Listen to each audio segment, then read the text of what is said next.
with legislative intent, economic leverage, and a whole lot of state power behind it.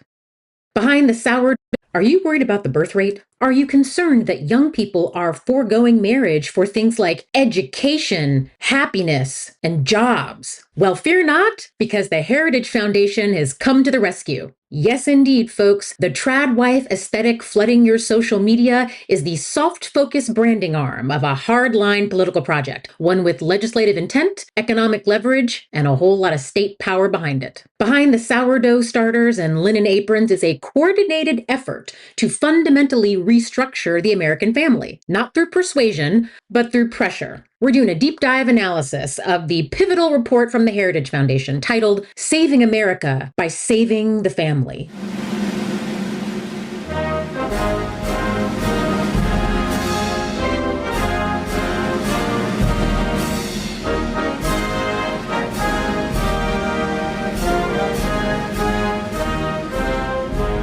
While influencers romanticize a return to mid-century domesticity, this document is a policy blueprint which supplies the actual legal and economic architecture of that vision. We're going to break down how this report uses financial coercion to force marriage, why it seeks to dismantle modern childcare infrastructure, and the deeply revealing stance it takes on IVF and reproductive autonomy. By the end, it will be absolutely clear that the trad wife trend was never just about baking bread. It was always about conditioning the public for a future where women's participation in the workforce is quietly reframed, not as a right, but as a problem to be solved. Before we get started, you know what to do. Love or hate, like and share, because the algorithm does not care. Saving America by Saving the Family argues that the United States is facing a civilization crisis driven by declining marriage rates, falling birth rates, and the erosion of the two-parent household. The report claims that these trends threaten economic stability, social cohesion, and national survival. The central thesis is that the heterosexual, married, biological parent family is the foundational unit of civilization, and that public policy should actively enforce this structure. I wish for once they'd come up with something original. Republicans have been singing this sorry tune for 30 years, but here we go.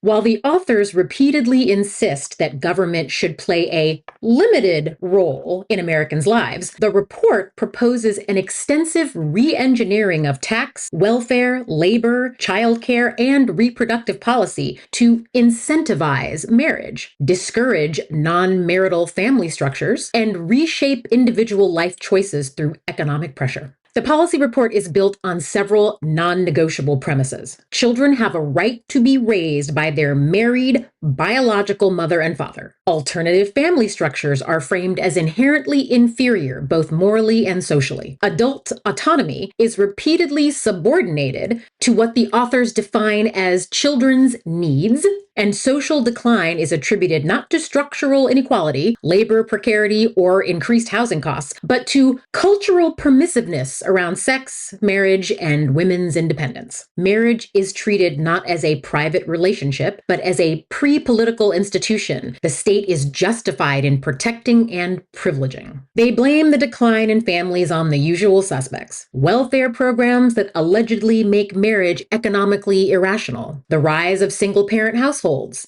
delayed marriage and childbirth, women's labor force participation framed as a cost to family formation, cultural shifts including feminism, secularism, pornography, and careerism, whatever that is. What, having a job? And finally, childcare systems that enable dual income households. Rather than treating these as outcomes of economic transformation, the report frames them as policy mistakes and moral failures that must be reversed. So here's how the good white Christian nationalist folks over at the Heritage Foundation plan to fix the family. I can't wait. The first pillar of the Heritage Report is what we can call the marriage coercion. The report argues that the breakdown of the nuclear family is the root of all evil, the root of American instability. But instead of suggesting social support, it proposes using the tax code and welfare system as a cudgel. The report proposes embedding marriage metrics into all economic policy, explicitly stating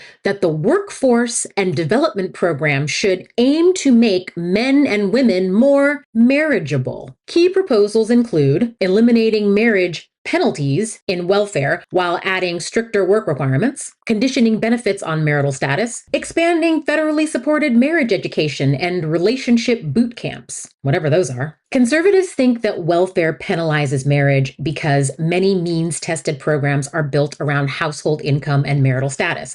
Because these social welfare systems were created before women could have their own bank accounts, before they had access to credit and education, and before they had the legal right to use birth control. This means that two low-income adults can actually end up worse off after marrying than they were when they were single. Benefits are calculated by combining incomes without proportionately increasing support. So the act of getting married can trigger sharp benefit losses even when nothing about the family's material reality has meaningfully improved. In that framework, marriage becomes financially risky for people who are already living at the margins. Nevertheless, conservatives don't treat this as a welfare policy design flaw. They treat it as a moral problem. Marriage is assumed to be a stabilizing institution and a pathway out of poverty. So welfare is framed as replacing what a husband is supposed to provide. When a single parent, usually a woman, can access housing, food, and healthcare, and those supports diminish once a partner enters the household, conservatives interpret that as the state rewarding single motherhood and discouraging marriage. The conclusion they draw is not that families need more support, but that the system itself is providing the wrong incentives. Underneath the technical argument is a much deeper belief about how society should be organized. The married two-parent household is treated as the natural and proper unit of social life, and public policy is expected to reinforce it. Welfare becomes suspect not just because it costs money, but because it allows women and children to survive outside of male breadwinner dependence. In that sense, welfare is framed as culturally corrosive. It weakens traditional gender roles, loosens the link between marriage and childbearing, and undermines what conservatives see as the moral architecture of family life. What the conservative narrative consistently leaves out is that the economic instability comes first. People don't avoid marriage because welfare makes them comfortable. They avoid it because low wages, precarious work, unaffordable housing, lack of health care, and non-existent childcare make marriage financially dangerous. Welfare benefits are modest and tightly restricted, and the steepest benefit cliffs often hit the people who are the least able to absorb them. The conservative narrative flips the cause and the effect, blaming family structure for poverty rather than acknowledging how economic conditions actually shape family choices. Once marriage has been framed as something the state has been unfairly penalizing,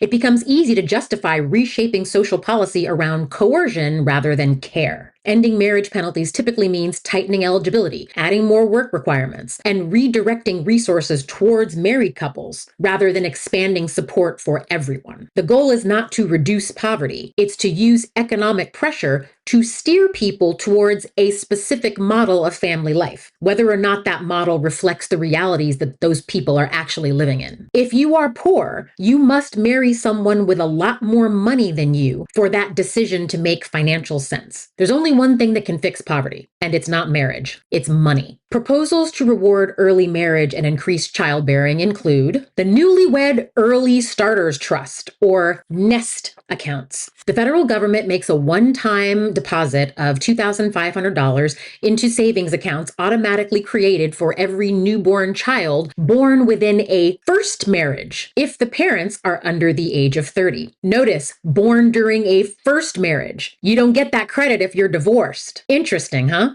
The Family and Marriage Tax Credit. This is a refundable tax benefit exclusively for married couples who have a child together. It provides $4,418 per year per child, paid to married joint filers who are the child's biological parents. The credit is available in the year the child is born and for the next 3 years. In total, the per-child benefit adds up to $17,670, but is deliberately spread out to reward marriage stability over time, they say. So you only get the benefit if you stay married. The design becomes more aggressive with larger families. Married couples having 3 or more children receive a 25% large family bonus, increasing the annual credit for those additional children to $5,521 each. Taken together, the FAM credit is not a neutral child benefit.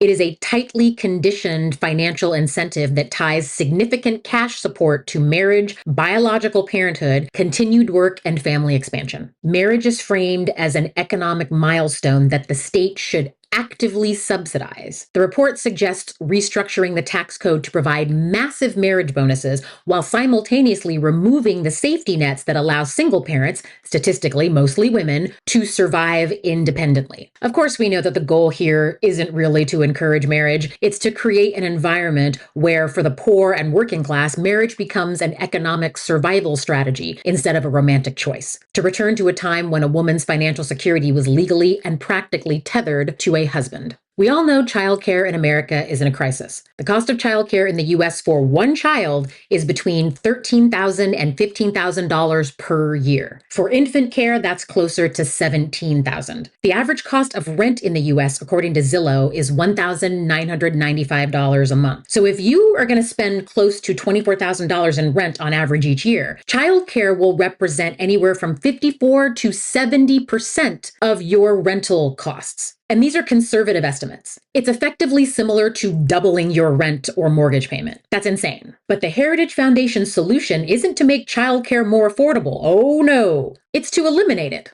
The report explicitly targets federal funding for childcare centers, arguing that they institutionalize children and detach them from the family. Instead, they want to give that money back in the form of small tax credits, but only to families that have a stay-at-home parent. Who do you think that stay-at-home parent is? By making professional childcare even more scarce and expensive, and only rewarding the single income model, the policy effectively forces women out of the workforce. It's the ultimate bait and switch. They acknowledge the childcare crisis, but then they use it as a tool to ensure that women return to the home, because the policy ensures that most women will have no other choice. This brings us to the part of the report that's the most telling. To anyone left who still doubts that this is conservative white Christian nationalist propaganda, this policy is the most obvious red flag. The report's stance on IVF and reproductive technology. This is where the saving the family narrative hits a massive contradiction. If the goal is to create more families, you would think that IVF would be celebrated, right? But instead, the report is critical of IVF, arguing that IVF does not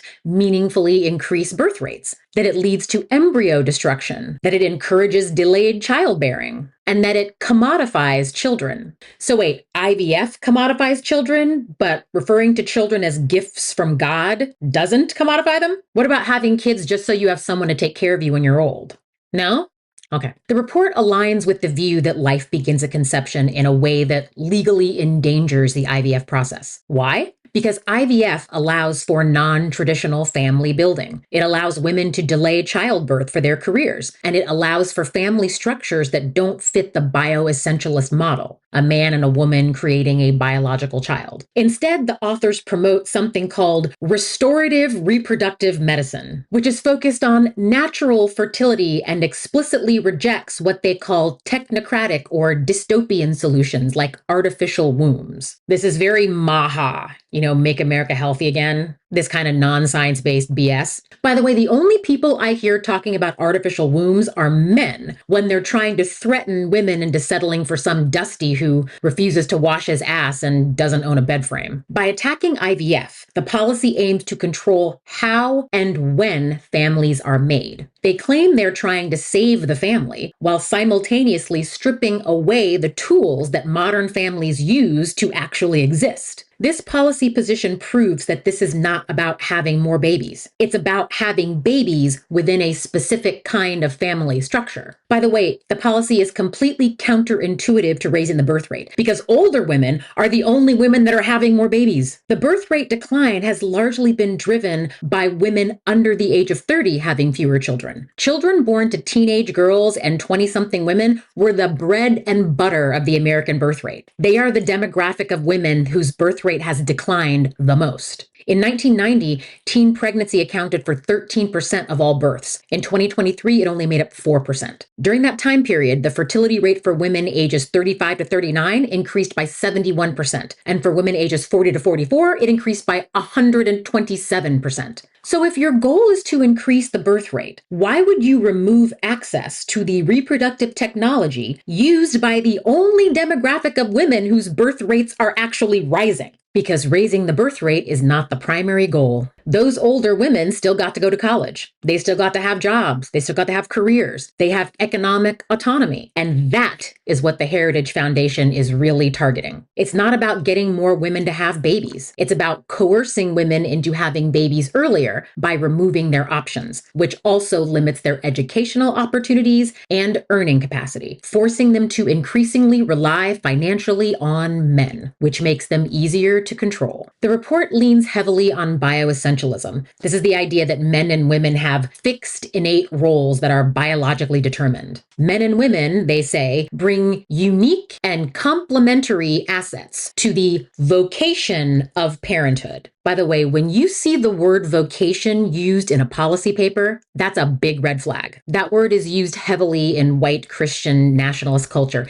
It means a divine calling, how God calls you to serve him in the world. It has a deeply religious connotation. I've talked about benevolent sexism on my channel. Saving America by Saving the Family is a textbook example of it. This is the kind of sexism that insists that it loves women, values mothers, and wants to support families, while quietly stripping women of autonomy and narrowing the range of lives that are deemed legitimate. It doesn't attack women directly. Someone on Depop really wants your stuff. Lives that are deemed legitimate. It doesn't attack women directly. It praises them, and that praise is precisely how the control is justified. The report frames women primarily as mothers, caregivers, and moral anchors of the household. It speaks the language of protection and support, reducing the burdens of child rearing, honoring the sacrifice, restoring dignity to the home, but only within a very specific arrangement: heterosexual marriage, biological parenthood, and gendered labor roles. And the women are only valued so long as they perform those roles correctly. Their labor in the home is romanticized, subsidized, and elevated rhetorically, while their participation in the workforce is treated as a social problem to be managed rather than a right to be protected. The report does not argue that women are inferior. It argues that women are special. Anytime you hear language saying women are special,